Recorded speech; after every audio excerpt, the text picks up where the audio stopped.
ever feel like adulting should have come with like a manual or something? Yeah.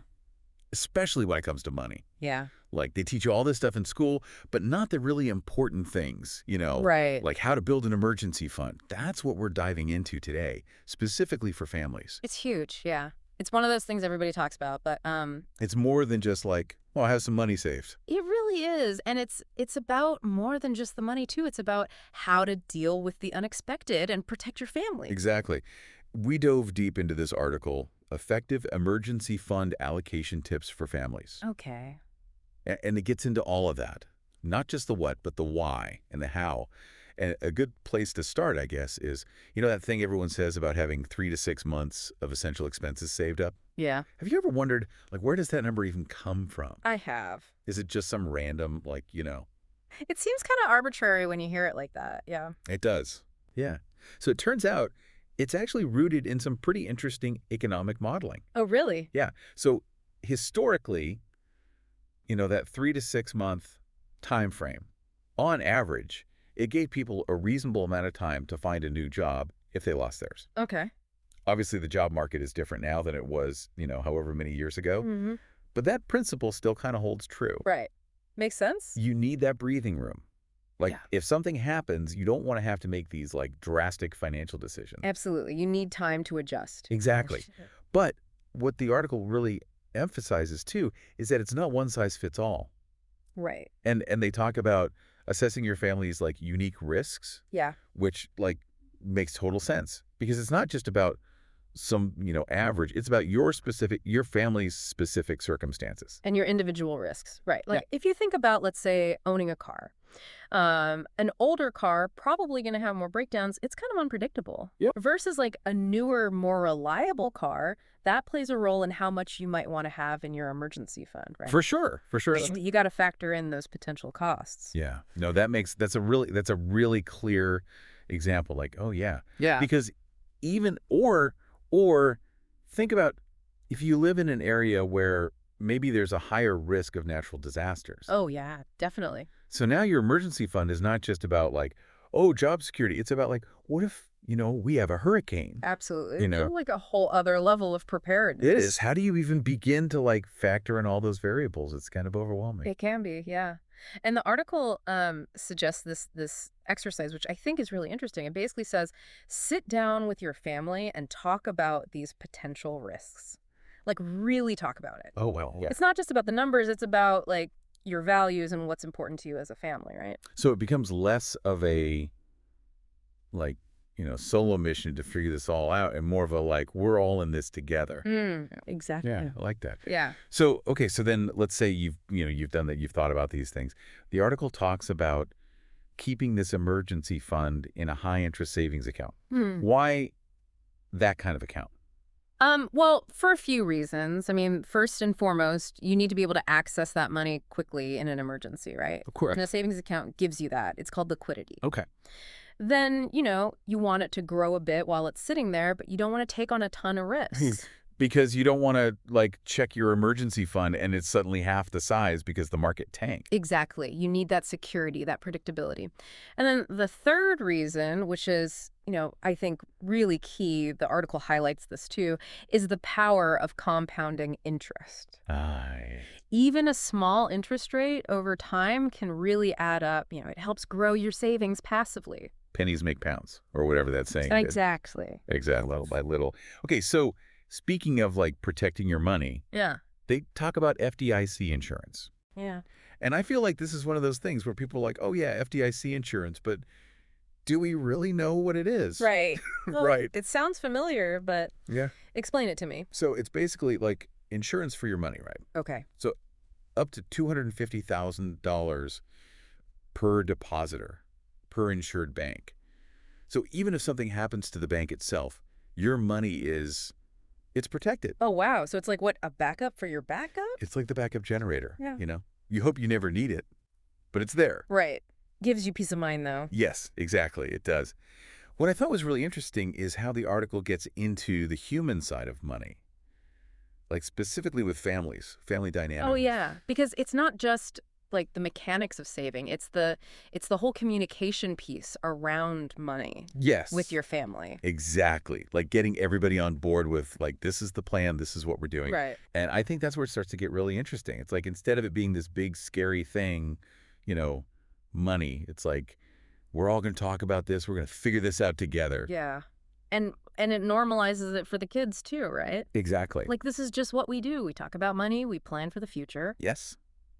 And the article even talks about involving kids in these conversations, which I thought was really interesting. Oh yeah. Obviously, age-appropriate conversations. Right, of course. But starting them early with these big concepts. Yeah, get them thinking about saving early on. It's like it's never too early to learn about financial responsibility. Exactly. It really isn't. It makes me think about, I was reading something about how early financial literacy, like, can really have such a big impact, Oh, like absolutely. a ripple effect, Yeah. throughout a person's life. Totally. Yeah, like from how they spend their money to if they're able to reach their goals, everything. Yeah, it all kind of goes back to that. Right. Yeah.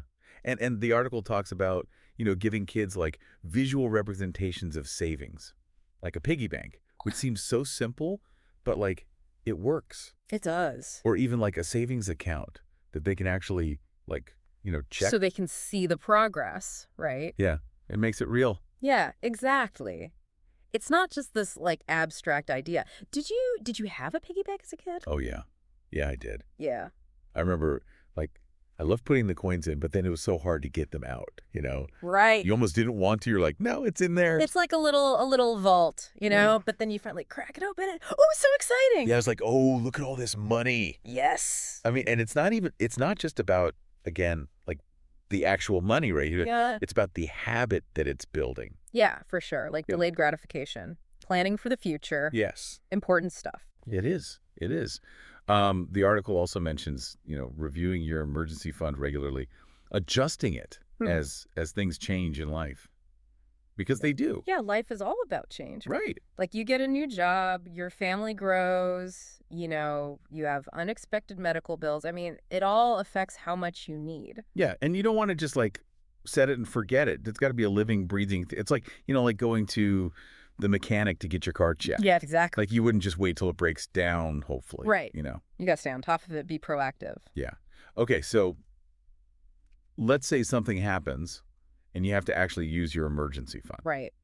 Because, I mean, it's Yeah. going to happen at some point. It's going to happen, yeah. And it's not about, freaking out when it does. It's about being prepared so you can be calm, Exactly. Like take a deep breath and, we got this. Yes. And I think that's such a good point, because the article actually says, like, it's not a failure if you have to use it. Right. Like, that's what it's there for. Exactly. It's Yeah. there to catch you when you fall, Right. It's a safety net. Exactly. It's like having that first aid kit, Right. Like, hopefully you don't need to use it, but when you do, you're like, thank goodness I have this. Exactly. And then, of course, you got to, like, restock it, after you use it. Yeah, replenish the funds, build it back up, and all along the way, keep talking to your family about it. Yes. Communication is key. It is. Because let's be real, like financial stress, that can really put a strain on any family. Oh, for sure. Oh. So being able to talk about it openly with understanding, it's so important. Yeah. Yeah. It's about navigating those bumps in the road together Absolutely. with compassion and empathy. And that's something that the article kind of touches on, but I think it's worth like digging into a little bit more. I agree. Because it's one thing to, have the financial piece figured out, but there's the emotional and psychological side of things too, Totally. It's about like creating a space where it's safe to talk about the worries and the anxieties that come with money. And just like be supportive of each other. Absolutely. It's not just about the numbers in your bank account. It's about your well-being as a family, right? Exactly.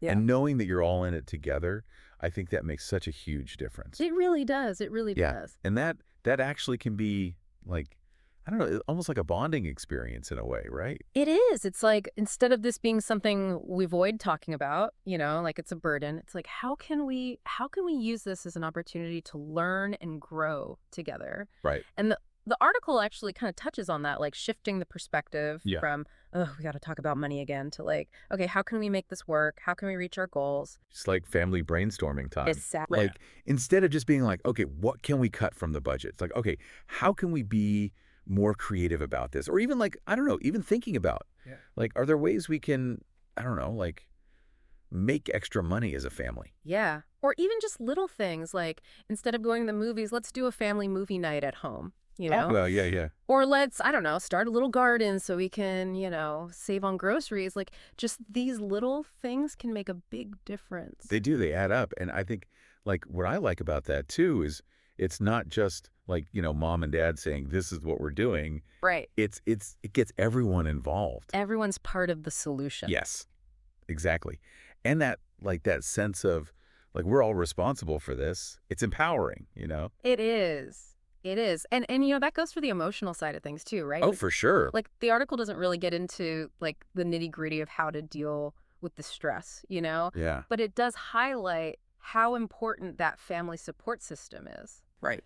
Because it's huge and it's real. Like money, it's not just about what's in your bank account. It affects everything. It does. It affects how you feel, it affects your relationships. Totally. So being able to talk about that, like the good and the bad, celebrate the wins, like that's so important. Yeah, and I think that's just as important as having that emergency fund in the first place. It is. It is. It's like it's all connected. Yeah, building that resilience, not just financially, but like emotionally too. You Yeah. know, it's knowing you have each other's backs no matter what. Yes. Exactly. Well, that's our deep dive on building a solid emergency fund. There you have it. We covered the what, the why, and I think even more importantly the emotional side of it, which is Me too. often overlooked. Absolutely, because it's not about living in fear. It's about like being prepared so that you have peace of mind, right? Right. Like you are equipped to handle whatever life throws at you You have the knowledge, you're talking to your family, and you're facing challenges as a team. as a team. Yeah. I like that. One thing the article didn't get into is like how this works with blended families. Oh, yeah. That's like a whole other layer. whole other Yeah, conversation. we need to do a part 2 on this topic. But until then, here's to building that financial cushion Yes. and just being ready for whatever life throws at us. Absolutely. Like With confidence. that.